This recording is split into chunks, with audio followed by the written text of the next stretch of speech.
नमस्कार। साधुओं के पावन प्रसंग भाग 64 में आज हम देखेंगे स्वामी सत प्रकाशानंद जी के विषय में। स्वामी सत प्रकाशानंद 1888 से 1979 रामकृष्ण संघ में एक प्रसिद्ध विद्वान सन्यासी थे। 1888 ईस्वी में ढाका में उनका जन्म हुआ था। 1901 ईस्वी में स्वामी जी ने ढाका जाने पर उन्होंने 3 बार स्वामी जी का दर्शन किया था। उस समय उनकी उम्र 12 वर्ष की थी। परवर्ती काल में उनके मुंह से स्वामी जी की स्मृतियाँ सुनी थी तथा उनके स्वर में रिकॉर्ड करके Vivekananda as we saw him DVD में उसका उपयोग किया हूँ। वे कहते थे, स्वामी जी की वह सम्मोहक आंखें कभी भूलने का नहीं है। स्वामी जी के दर्शन ने ही उनकी रामकृष्ण संघ में सम्मिलित होने के लिए प्रेरित किया। मैंने 1972 ईस्वी में सेंट लुइस में सत प्रकाशानंद जी का प्रथम दर्शन किया था। मैं उस समय हॉलीवुड आश्रम में था। ग्रीष्म की छुट्टी में मैं सेंट लुइस, शिकागो, बॉस्टन और थाउजेंड आइलैंड पार्क गया था। महाराज के पास 3-4 दिन थे। उन्होंने एक दिन मुझे व्याख्यान देने के लिए कहा तथा उनके सन्यास मंत्र के जीर्ण कॉपी से नवीन कॉपी में अनुलेखन करने के लिए कहा। उन्होंने ठाकुर के 9 सन्यासी शिष्यों का दर्शन किया था। विवेकानंद, ब्रह्मानंद, शिवानंद, प्रेमानंद, अद्भुतानंद, अखंडानंद, अभेदानंद, विज्ञानानंद और सुबोधानंद। सतप्रकाशानंद जी ने अपनी स्मृति कथा Shri Ramakrishna's life and message in the present age पुस्तक के परिशिष्ट में लिखा है, उन्होंने स्वामी ब्रह्मानंद और प्रेमानंद को 1908 ईस्वी सरस्वती पूजा के दिन बेलूर मठ में प्रथम दर्शन किया था। उन्होंने मुझसे उस दिन क्या तारीख थी जानना चाहा। मैंने कहा, महाराज, मैं उस दिन कौन सी तारीख थी जानने का प्रयास करूंगा। तत्पश्चात मैंने कोलकाता अद्वैत आश्रम के लाइब्रेरियन को गुप्त प्रेस पंजिका कार्यालय में जाकर उक्त तारीख पता लगाने के लिए कहा। उन्होंने वहां पर 8 आना देकर उस वर्ष के पंजिका से तारीख 6 फरवरी बृहस्पतिवार की जानकारी प्राप्त करके मुझे बताया था। हॉलीवुड से मेरे द्वारा उस तारीख को बताने से महाराज बहुत आनंदित हुए थे, क्योंकि उन दिनों वे उन लोगों की स्मृति कथा लिख रहे थे। स्वामी ब्रह्मानंदेर स्मृति कथा पुस्तक में सत प्रकाशानंद जी की स्मृति मैंने अंग्रेजी से बांग्ला में अनुवाद किया था। राजा महाराज के ढाका गमन की एक घटना उन्होंने 17 मार्च 1960 ईस्वी को पवित्रानंद जी को लिखा था। महाराज जब 1916 दल बल के साथ ढाका गए थे, तब काशिमपुर के जमींदार के घर में उनके रहने की व्यवस्था हुई थी। पूजनीय बाबूराम महाराज और महाराज एक ही शयन घर का उपयोग करते थे। एक दिन संध्या समय के कुछ बाद एक प्रवीण प्रदस्थ व्यक्ति महाराज के निकट आए। महाराज उस समय शयन घर में ही थे।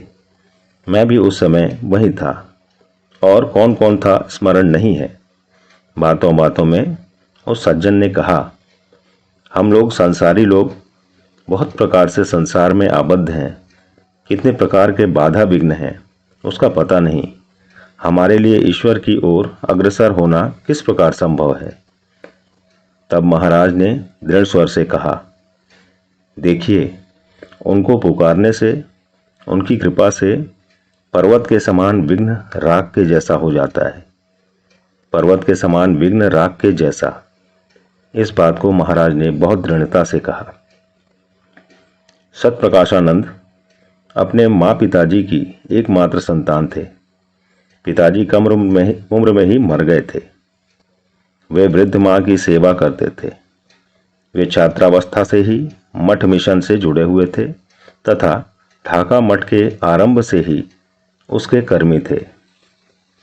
वे विभिन्न समय हमारे समक्ष पुराने दिनों की स्मृति बहुत उत्साह के साथ कहते थे।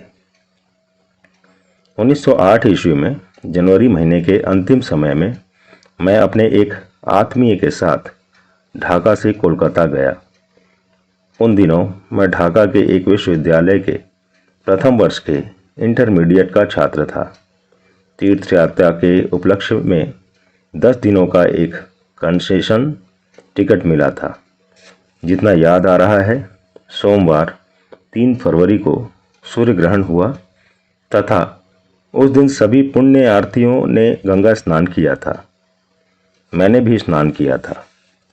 बचपन से ही रामकृष्ण मिशन के साथ घनिष्ठ संपर्क होने से कोलकाता के सन्निकट श्री रामकृष्ण के संपर्क के व्यक्ति और स्थान मुझे मालूम थे। मेरा महासौभाग्य था कि 1901 ईस्वी के मार्च से मैंने स्वामी विवेकानंद का 3 बार दर्शन किया। 1905 ईस्वी के शरद काल से मैं ढाका रामकृष्ण एसोसिएशन में कार्य करता था। शनिवार हमारे साप्ताहिक अधिवेशन में हम लोग श्री रामकृष्ण वचनामृत का पाठ करते थे। तदनंतर भक्तिपरक भजन होते थे। कोलकाता पहुंचकर स्वभावतः ही वचनामृतकार श्रीम का दर्शन करने की इच्छा जागृत हुई। जहां पर मैं था वहां से उनका निवास स्थान बहुत दूर नहीं था। बहुत संभव है कि शनिवार 1 फरवरी संध्या समय मैं उनके पैतृक स्थान गुरु प्रसाद चौधरी लेन में गया। घर में घुसकर श्री माँ के विषय में पूछने पर मुझे 3 तला दिखाया गया। उस घर के तीसरे तल पर पहुंचकर देखा मास्टर महाशय अनेक भक्तों के साथ बरामदे में बैठे हुए थे तथा उनके निकट ही मंदिर था। अप्रत्याशित भाव से मैंने अपने एक घनिष्ठ मित्र सागर बाबू को पाठ करते हुए देखा। मैंने देखा कि मास्टर महाशय गंभीर भाव से पाठ सुन रहे थे। मैं विस्मित होकर सोचने लगा कि जिन्होंने वचनामृत लिखा है वे एक छात्र के जैसा पाठ सुन रहे हैं। मैं वहां पर सागर बाबू को देखकर बहुत आनंदित हुआ। वे ढाका से कोलकाता डॉक्टरी पढ़ने के लिए आए थे। वचनामृत पढ़ने के बाद संक्षिप्त चर्चा हुई और सागर बाबू को छोड़कर और सभी लोग चले गए। सागर बाबू ने मास्टर महाशय के साथ मेरा परिचय करा दिया और कहा कि मैं ढाका रामकृष्ण सोसाइटी के साथ घनिष्ठ रूप से संबद्ध हूँ। सागर बाबू भी चले गए। तब मास्टर महाशय ने मेरे साथ बातें की तथा ढाका रामकृष्ण एसोसिएशन के विषय में पूछा। उन्होंने ठाकुर मंदिर में जाकर एक गिलास तथा एक प्लेट में प्रसादी जल और प्रसादी मिठाई लाकर मुझे खाने के लिए दिया। उनके निर्देशानुसार वह सब लेकर बाहर छत पर खाकर मास्टर महाशय के पास गया। उन्होंने मुझसे पूछा, ग्लास और प्लेट कहाँ रखे हो? मैंने कहा, छत पर रखा हूँ। उन्होंने कहा, नहीं नहीं, यह अच्छा नहीं, तुम वह सब धोकर रखो। मैं वह सब नीचे ले जाकर कल घर में धोकर ले आया। मास्टर महाशय ने कहा कि उन सबको पोंछकर यथास्थान रख दो। उस समय उन्होंने और कहा था कि ठाकुर बहुत व्यवस्थित थे और सफाई स्वच्छता पसंद करते थे। वे सामान ऐसे ही रखते थे कि कोई रात्रि में भी खोज सकता था। मास्टर महाशय ने फिर मेरे बारे में तथा ढाका आश्रम के बारे में भी पूछा।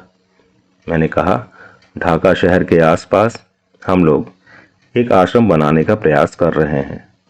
हमारे मित्र सागर बाबू, जिनका एक धनी परिवार में विवाह हुआ है, उन्होंने आश्रम के लिए कुछ एकड़ जमीन दिया है।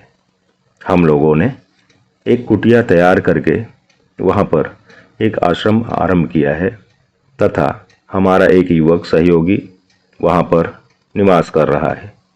वह साधु होना चाहता है। मैंने मास्टर महाशय को और कहा, ठाकुर के सर्वधर्म समन्वय के आदर्श पर हम लोग वहाँ पर विभिन्न धर्मों की मंदिर की स्थापना करेंगे। मैंने बहुत उत्साह के साथ कहा, वहाँ पर हिंदू मंदिर, मुस्लिम मस्जिद, क्रिश्चियन चर्च और बौद्ध मंदिर रहेगा तथा भविष्य में अन्य धर्मों का मंदिर बनेगा। प्रत्येक मंदिर के सामने योग्य प्रतीक रहेगा। आश्रम के प्रवेश द्वार पर बड़े साइन बोर्ड में लिखा रहेगा, the temple of harmony of religions, सर्वधर्म समन्वय का मंदिर। मेरी उत्साहपूर्ण बातें सुनकर मास्टर महाशय बहुत शांत भाव से सुन रहे थे। मैं अब चुप हो गया।